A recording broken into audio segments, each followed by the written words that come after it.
But that I'll leave Sue to talk about just the representation of women as well.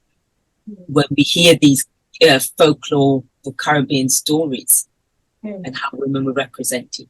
And yeah, because again, now we're in a new space.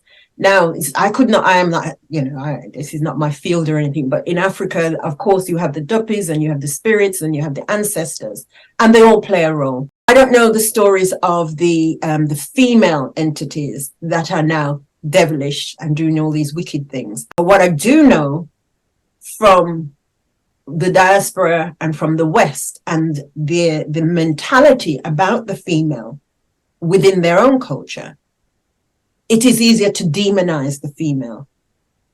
So you have Eve of the Bible, she crossed the line. Before her, you had Lilith. Oh my gosh, she stood up for herself. She said, this thing is working for me. Then she's now demonized and she becomes this. Is it Medusa? Again, she was a beautiful woman, blah, blah, blah. And then next minute. So what I found with some of the stories we're here, because of the environment that we're in, because of the news stories and the religion and all those things, they are woven into the stories. And they represent where they are at that time. So these stories are now coming out of the islands, merging with other stories, because there's a similarity.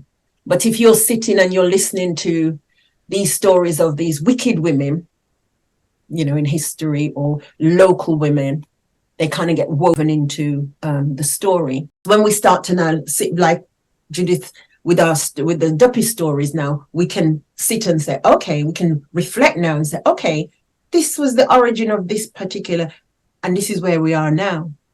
And I suppose in this time, where we are living now, I'm sure if there are certain things going on and you could have 100 men doing some horrendous thing, you have one woman, they already writing up the story of how she's evil and she sold her heart to the devil and she's a temptress, so those also get woven into the stories,